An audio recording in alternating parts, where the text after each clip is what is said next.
What's going on, everybody? I hope you're all doing great. Welcome to another video at Kirby Steven Leadership. You are here because you're an emerging, aspiring, or current leader, and you're looking to be equipped with inspiration, with information, with motivation, so you can be the consistent, intentional, and resilient leader you are called to be. If you are here for the first time, please like, subscribe, and share this video. Today, we're going to talk about the approach that you need to learn as a leader to give somebody any types of feedbacks or advice.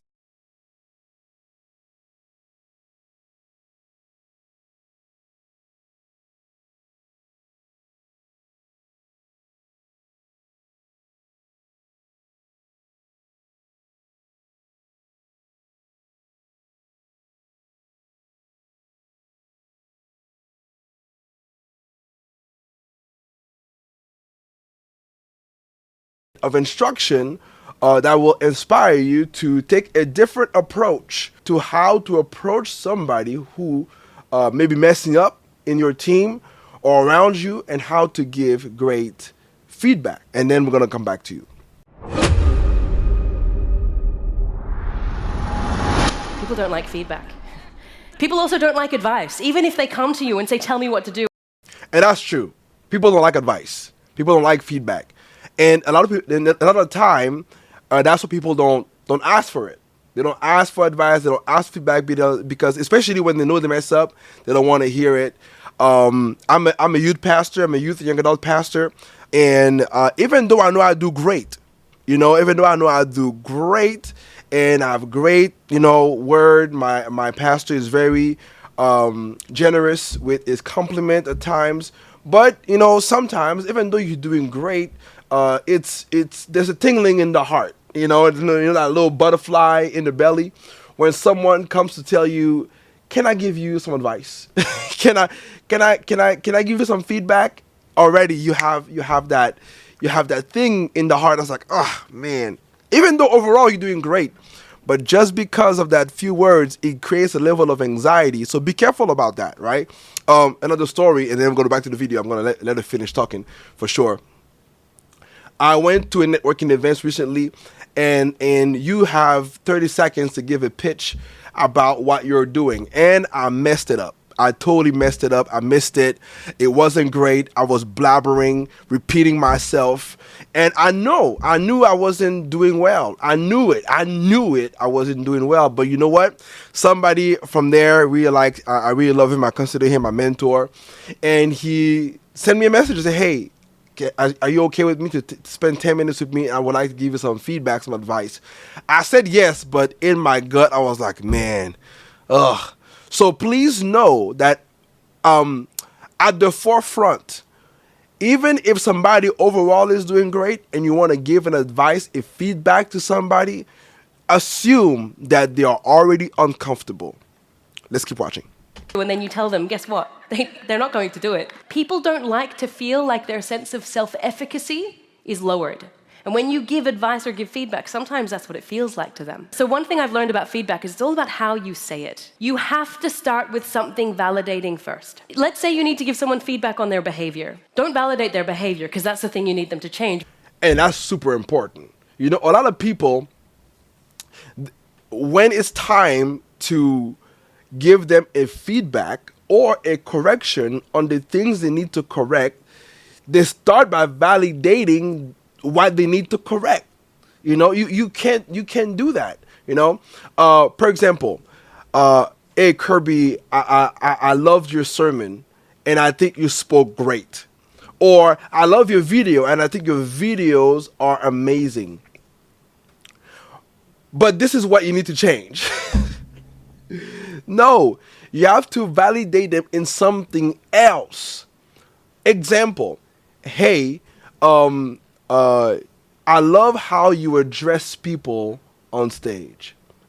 Or, I love how you present yourself on stage.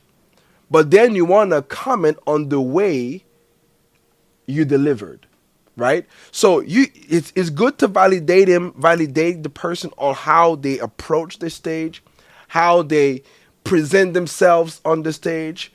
and how they maybe get the people ready to receive the message. But hey, I would like to talk to you on your delivery, right? So don't validate the delivery if the delivery is what you want them to change. Anyway, this is something that we can go on for another 2 hours. Hey, validate something else. Validate their patience. You validate something first so they feel like, hey, you're on my side. Yeah. And then you say, you know what would make you even more effective? You know what you could do to take you to the next level? Right. People want to be inspired to grow. Yes. And this is one thing that I always say, and that's what I say in the beginning of the video, to get motivation, inspiration, and information. Because anybody who's looking at this video, and I know for a fact in my own teams, they want to feel inspired. They want to, even though they know they have to correct, they have to correct stuff. So I value inspiration over correction. Valuing inspiration over correction will make them correct what they need to correct, but they need to be inspired. And so when what she said was very powerful, I believe, and I hope that you got that. I hope you're taking notes.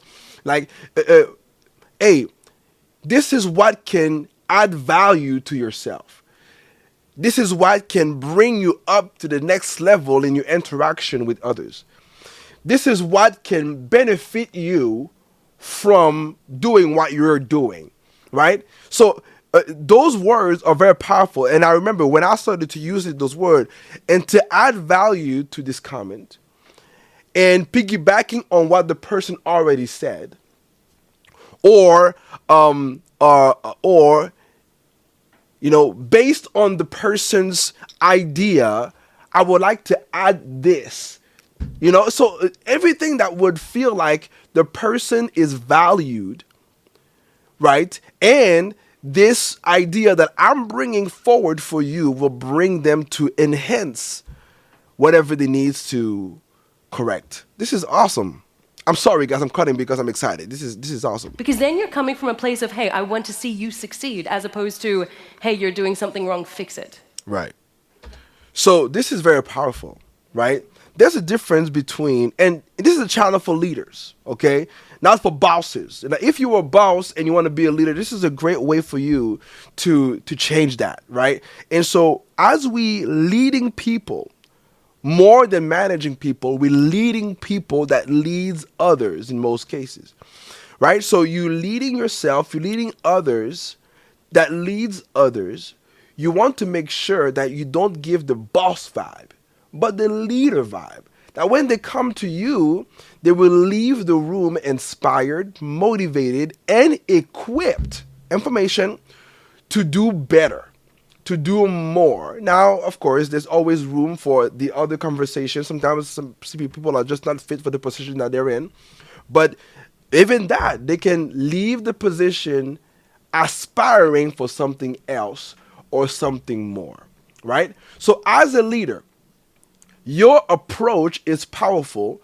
We are in position, or you're going to be in a position where you're going to have to correct somebody because for the benefit of the mission we're doing or the team or direction that we're going.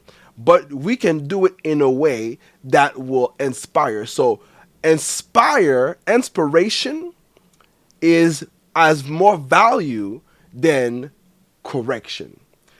Guys, if that was help for you, like the video, comment on the video below, add value to this video if you want to add something more, you see, to this video as you are a leader yourself. Like, subscribe, and share it with somebody that you know will benefit from that. I'm gonna put this link on the comment below. This was Shade Zoraya. I don't know her, but let's give her a round of applause and let's give her a thumbs up for that type of thinking. All right, see you in a bit.